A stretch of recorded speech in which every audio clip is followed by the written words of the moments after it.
තෙරුවන් සරණයි. පින්බර සුබ උදෑසනක් ප්‍රාර්ථනා කරනවා සියලුම දෙනාට. අද දවසේ ගෙනෙන තුන් ධර්ම දානමය දහම් පණිවිඩය සතුන් 6 දෙනා මුල් කොට වදාළ දෙසුම. පින්වත් මහණෙනි, ඒක මේ වගේ දෙයක්. ඇඟ පුරා තුවාල හටගත් පැසවූ තුවාල ඇති පුරුෂයෙක් කටු වනයකට ඇතුළු වෙනවා. එතකොට කුස කටු ඔහුගේ පාද හිල්වෙනවා. කටු සහිත කොළ ඔහුගේ සිරුර පූරනවා. එතකොට පින්වත් මහණෙනි, ඔය විදිහට ඒ පුරුෂයා බොහෝ සෙයින් ඒ හේතුවෙන් දුකට දොම්නසට පත් වෙනවා. පින්වත් මහණෙනි, ඔය විදිහේම ඇතැම් භික්ෂුවක් ගමට ගිය විට, ආරණ්‍යයකට ගිය විට නුගුණ කියන අය ලැබෙනවා.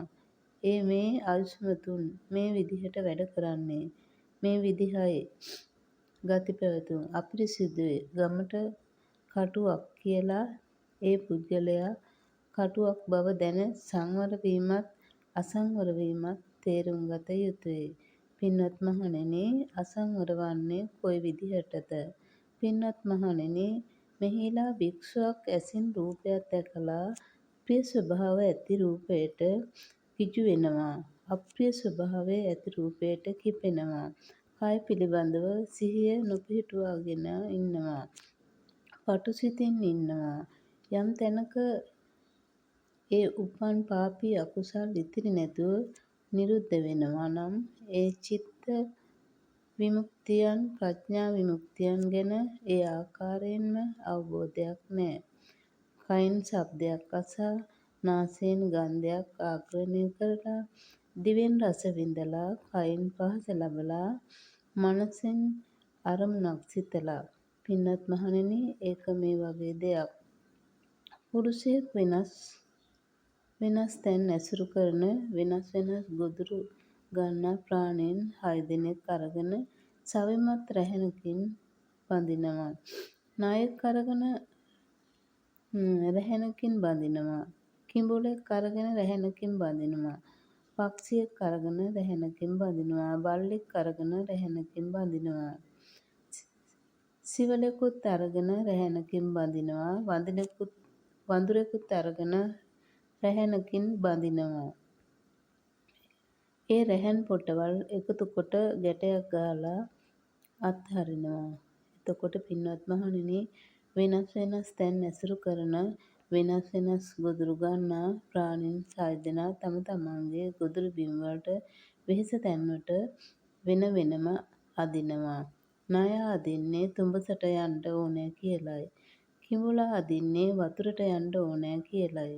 පක්ෂියා අදින්නේ අහසට ඉගිලෙන්න ඕනෑ කියලයි. බල්ලා අදින්නේ ගමට යන්න ඕනෑ කියලයි. සිවලා අදින්නේ සොහොනට යන්න ඕනෑ කියලයි. වඳුරා අදින්නේ වනයට යන්න ඕනෑ කියලයි.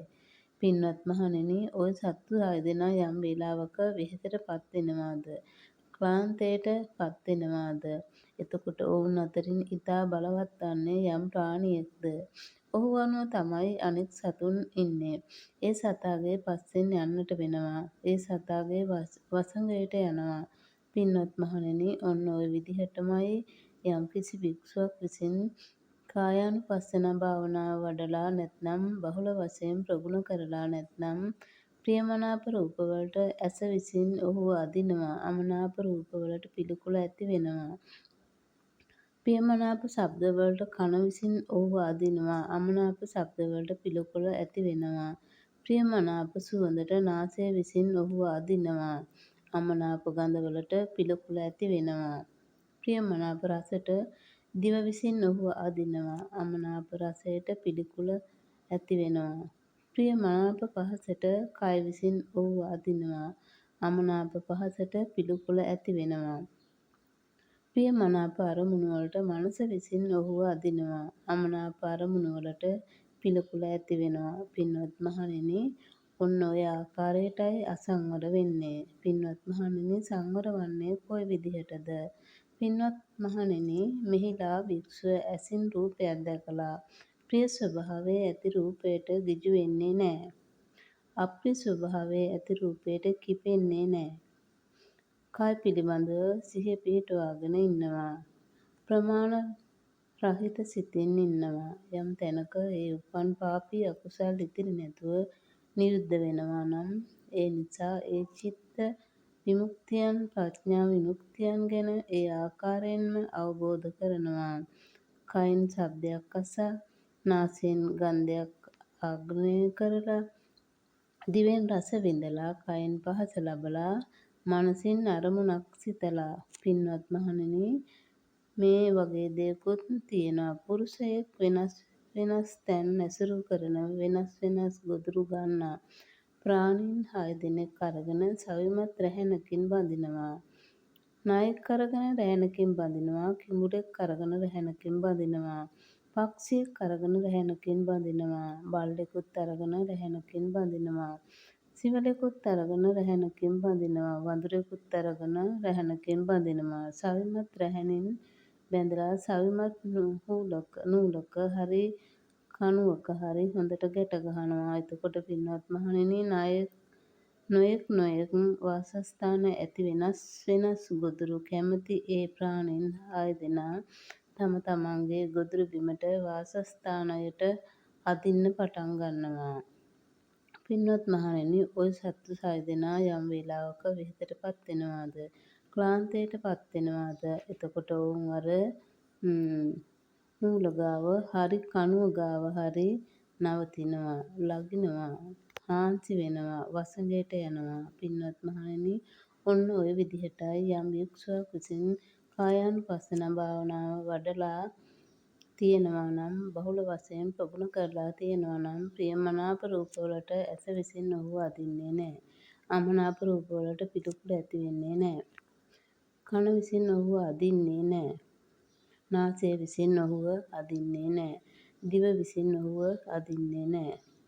කය විසින්ම ඔහුව අදින්නේ නැහැ. මනස විසින් ඔහුව අදින්නේ නැහැ. පින්වත් මහණෙනි, ඔන්න ඔය විදිහටයි සංවර වෙන්නේ. පින්වත් මහණෙනි, ශක්තිමත් නූල හෝ කණුව කියලා කියන්නේ මේ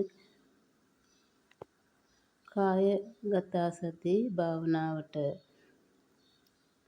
කියන නමක්. පින්වත් මහණෙනි, එම නිසා ඔබ හික්මිය යුත්තේ මේ විදිහටයි. අප විසින් කායගතසති භාවනාව මයි වඩන්න ඕන. බහුල වශයෙන් ප්‍රගුණ කරන්න ඕන. යානාවක් මෙන් ප්‍රගුණ කරන්න ඕන. නිවසක් මෙන් ප්‍රගුණ කරන්න ඕන. ඉතා හොඳින් පිහිටුවා ගන්න ඕන. වඩාත් ප්‍රගුණ කරන්න ඕන. ඉතා උත්සාහවන්ත දියුණු කරගන්නට ඕන. පින්වත් මහණෙනි, ඔය විදිහටයි ඔබ හික්මිය යුත්තේ. සාදු සාදු සාදු. සංයුත්ත නිකාය කලායතන සංයුත්තය 80 වර්ගය. තෙරුවන් සරණයි සියලුම දෙනාට, සියලුම පින්වත් සියලුම දෙනාට මේ උතුම් දහම් පණිවිඩය අනුමෝදන් කරමි. අනුමෝදන්ම වේවා. සාදු සාදු සාදු.